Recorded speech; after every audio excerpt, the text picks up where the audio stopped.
Insert your name here, addiction. This is Wrestling with Recovery.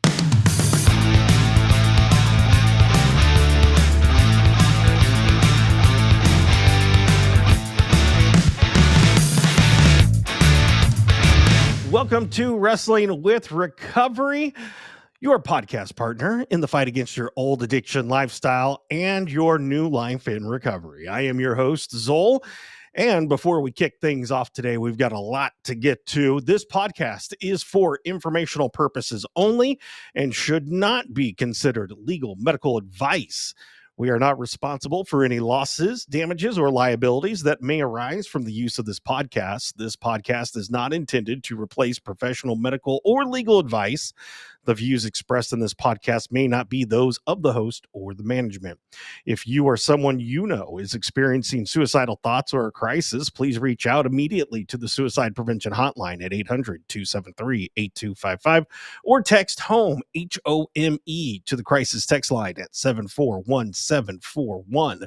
These services are free and confidential. They are in the United States. Big shout out to Ben over in Australia. He actually reached out on the socials, Wrestling with Recovery Pod or WW Recovery Pod on Twitter, X, whatever we're calling it these days. And he said, hey, have you ever thought about including the international numbers? And actually, to be honest, I never thought this thing would go international. So moving forward, I'm going to make sure to include the international counterparts and also on the socials to be sure to share them. So, Ben, I appreciate that feedback. Speaking of feedback, episode 1, Sobriety is Not Recovery, got tremendous response. If you haven't listened to it yet, I invite you to go back and take a listen as we pull apart the intertwined definitions of sobriety and recovery. A lot of positive feedback and appreciate everyone who listened. So today's episode, we are going to talk about addiction. No, we're not going to quite get to choice or a disease. That will be a little bit later on. But we are going to take a look at the history of addiction, its timeline, as we are laying down the foundation of this podcast project before moving in forward. Because in order to understand where you are, you've got to understand where it's been. But before that, let's dive right on in to the segment that we introduced last week called The 3 Count. It is 3 facts about substance abuse, addiction, and recovery. Some you might find interesting, some you might find disturbing.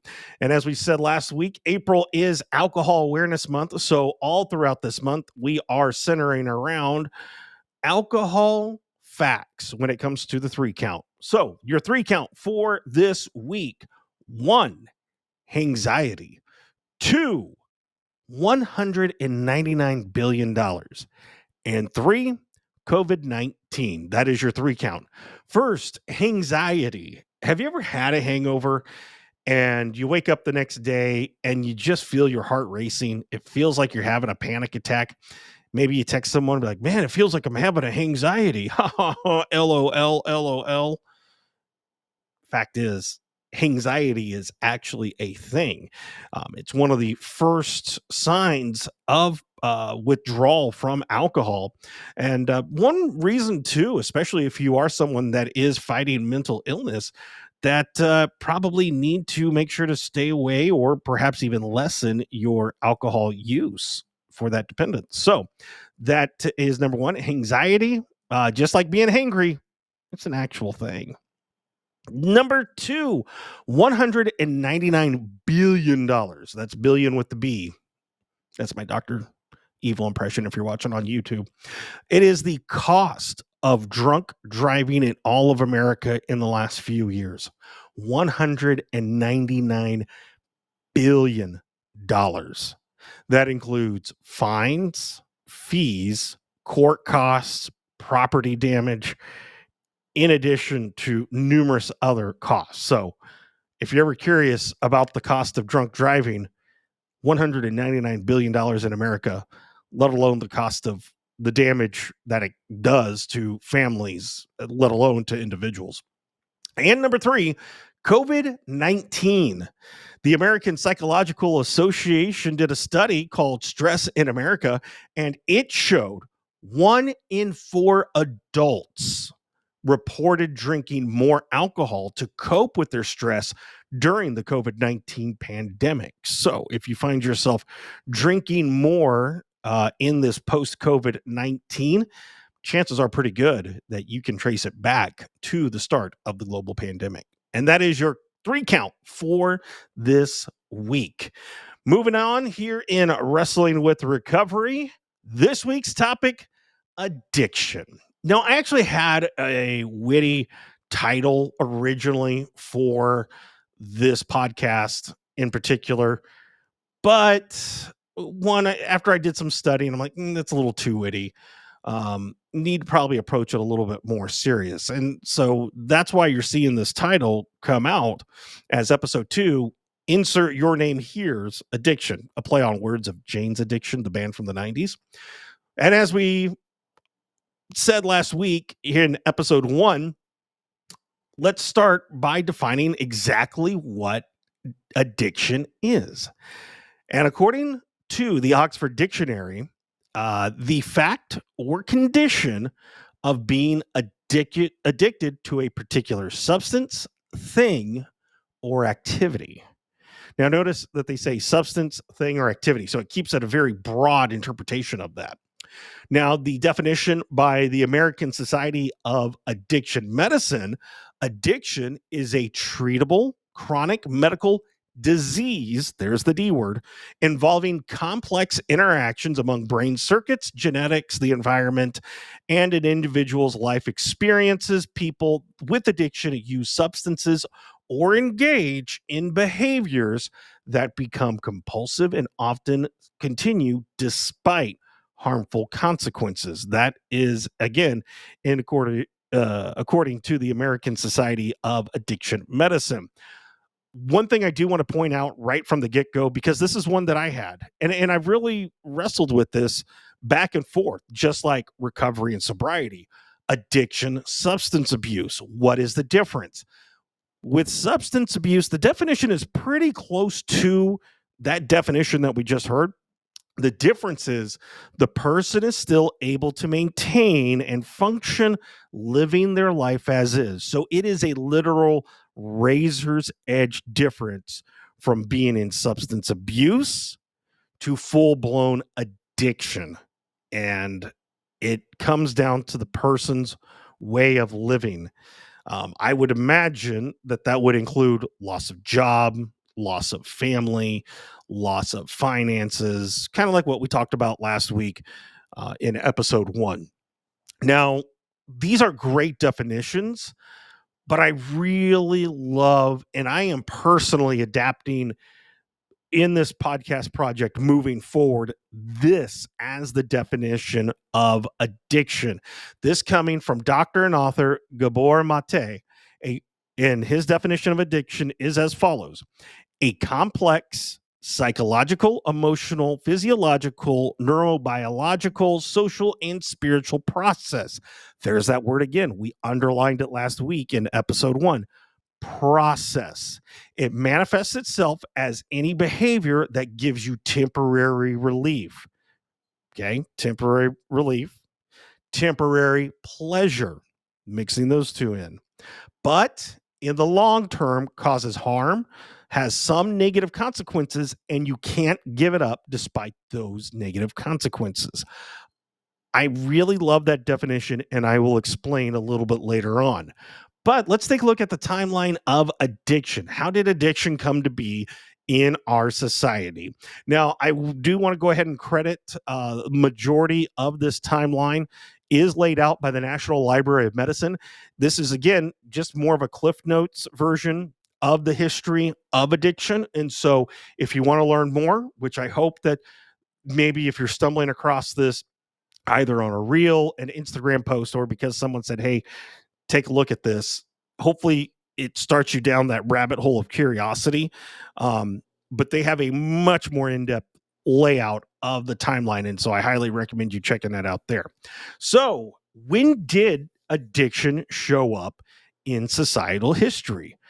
It can go back as early as Alexander the Great, or to put that in numeral terms, 323 BC. At that time, it was described as heavy drinking. Aristotle, we've heard that name plenty of time, usually credited with Greek mythology, recorded the effects of alcohol withdrawal. In fact, he was one of the first ones to warn of alcohol's effects on pregnant women, all the way back in Greek times. That's absolutely crazy. The Roman physician Celsus held that dependence on intoxicating drink was a disease. So not only are we talking about addiction going that far back, but also the controversy of choice or disease going way before BC. Now, the birth of addiction medicine in modern times is actually credited to Calvinist theologians who offered explanations for the phenomenon of compulsive drinking. In 1641, Dr. Nicholas Tulp adapted theological models to explain the loss of control over various types of behavior. Now we're starting to expand it a little bit more outside of the addiction side, or of the alcohol side, excuse me. Now, this process morphed addiction from being sinful behavior to a medical explanation, or the way that I interpret this, it is perhaps one of our first early recorded in modern times choice behaviors, sinful behavior. You know, whenever you look at the way that religion classifies sin behavior versus now this being a medical disease explanation. Now, during the 18th century, so 1641 up to the 18th century, with the boom of the Industrial Revolution and international trade, addiction has now become a global public health problem. That's absolutely crazy. 18th century. It was this time Benjamin Rush began his writing on compulsive drinking. Go back to episode 1. We talk about that a little bit more in detail. Now, also at this time, we've been talking a lot about alcohol, but it's also worth mentioning that during this time, during the industrial boom, a large number of Chinese population became addicted to opiates, while Europe was suffering from alcoholism, both on the rise with the trade industrial revolution picking up. Now suddenly we see opiates move into Europe. Europe, as the colonists break away into North America to begin colonization, and thus the United States of America, brings alcoholism over. So thanks for that. Uh, but moving on here, the Journal of Inebriety, Inebriety, Inebriety, yeah, Google it. Throw it in the Google machine. Appeared in the United States in 1876. 1884, the British Journal of Addiction was first published. So here we are. What was it? 1774. The Declaration of Independence is written. Now, just over a little over 100 years, the newly formed United States starts to explore, research, investigate alcoholism a bit more.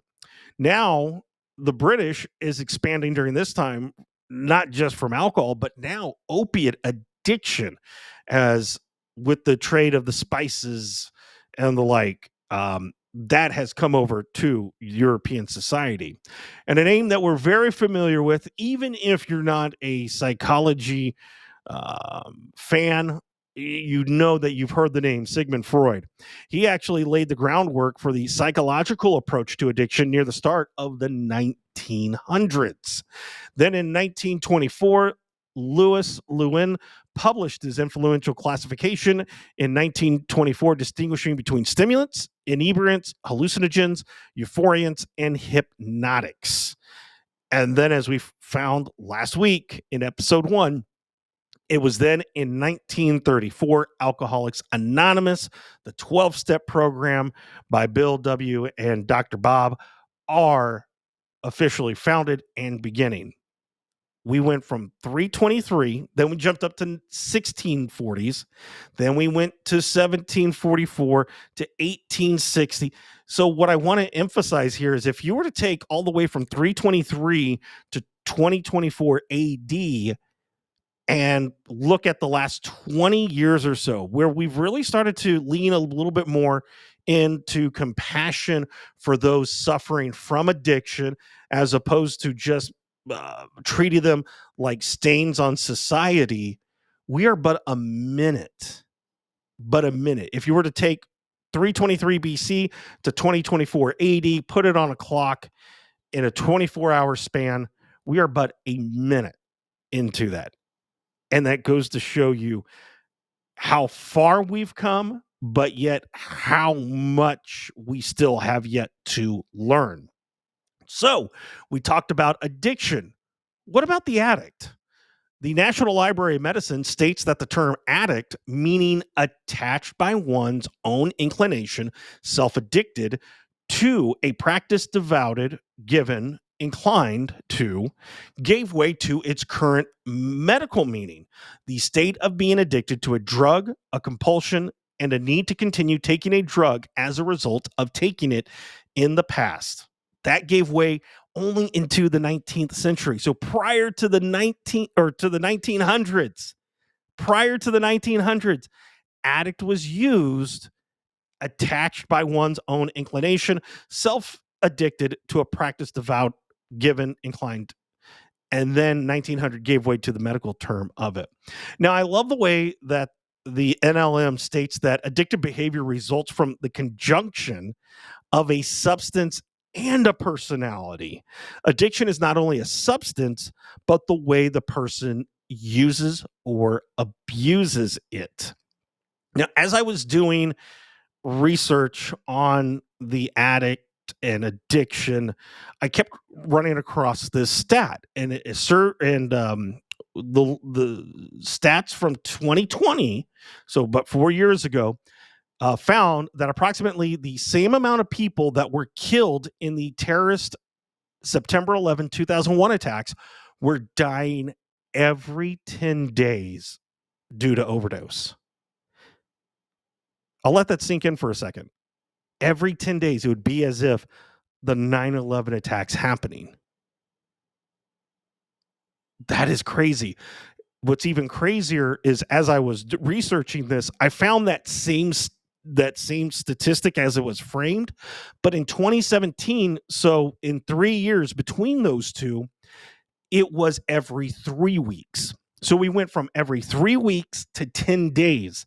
And here we are 4 years since then. I can only imagine now with fentanyl in the streets, and fentanyl, I don't want to say buzzword, but it is such a powerful agent that it is hard not to talk about it as to what that rate looks like now.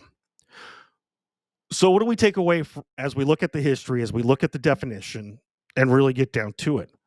When it comes down to it, addiction is hard, addiction is tough, and we know very little about addiction. Go through, YouTube it, search it out, look up. There's some fantastic programs on YouTube that are available to watch for free. Some coming from PBS's Nova. Others are nonprofit organizations using to raise awareness on addiction and recovery. And the common theme that I have run into, that I come away with it, we have made tremendous strides in the last 50 years, but we know so little about addiction in and of itself. But I want to make this point. I will tell you what addiction is not. Addiction is not someone else's fault.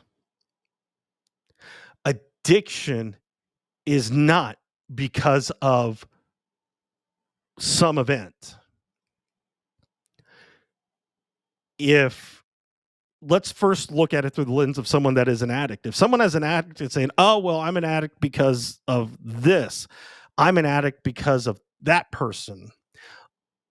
Unless that person is sitting there injecting the needle in that person's arm or taking the bottle full of liquor, of alcohol, and stuffing it down that person's throat, forcing that person to ingest that chemical. Addiction is not someone else's fault. By stating that addiction, someone is an addict, that they're addicted to it because of, they may be an enabler, but it is not their fault. Stating that someone is an alcoholic or an addict because of someone else, it's lazy and it's cowardly. And it's because chances are that person, whether it's a supposed friend, family member, they're looking for someone to blame other than themselves or don't want to blame the person. And conversely, if it's the addict doing it, it's because they don't want to get into the arena and have to sit through the dirt, the tough conversations, and be vulnerable and face their own shortcomings that would require to sit with someone in that moment of vulnerability. I absolutely love the quote from Theodore Roosevelt. It is not the critic in the stands who matters, but the man in the arena who gets up when it's bloody, when it's not easy, when it's dirty, but continues to rises up and move forward. To the person that is continuously there, not enable or not sitting there forcing them to take it, but the person saying, I don't know how to help you, but I'm not going to leave your side. I don't know what it's going to take for me to beat this addiction, but I'm not giving up. That's what matters. And that's what it's going to take to beat addiction. Not sitting there pointing at someone or something. That's lazy and that's cowardly. So, hopefully I made my point there. Also, people really struggle to understand, well, you lost your kids, you lost your job, you lost your house, you lost all this stuff. Why can't you just say, no, I put the bottle down. Why can't you? Now, I grew up in the 90s with the DARE program. Shout out to Dare and the Lion. We all let you down. I apologize, my man. And remember Nancy Reagan back in the 80s with the war on drugs. Just say no. And it was instilled then, much like HIV, that drugs and addiction was nasty and ugly. And as studies have shown, and again, Dr. Gabor Mate demonstrated in his book, The Myth of Normal, the feelings of substance of substance. So whenever someone's injecting, using, abusing, is described as warm, loving, relaxing, nurturing. It is a feeling. It is subjective. You can't sit there and say, no, it's not. You don't know what someone else is feeling, what they're trying to escape from, the pain that they're trying to numb. You cannot tell that to someone. And conversely, how do you tell someone to say no to feeling loved, to feeling warmth, to feeling cozy, to feeling relaxation? The drug that they're taking is horrible. Don't get me wrong. But that person is hurting so deep inside that they are trying to numb that pain, that suffering, because they don't know where else to go. And that's why just saying no, just putting the bottle down, is ineffective. It truly is. Now, on my journey, it wasn't until 2018, during the start of my first divorce, and I'll be honest, substance abuse was a big reason. I mean, there was multiple reasons, but it was a big reason for the failure of both of my marriages. I accept that. But it wasn't until 2018, after my first divorce, that the concept of addiction, that it could take many forms, started to enter my mind. And I started thinking about the way that we use the term addict. And as we described earlier, it makes sense because it is. And I feel and it is so much more broad and encompassing.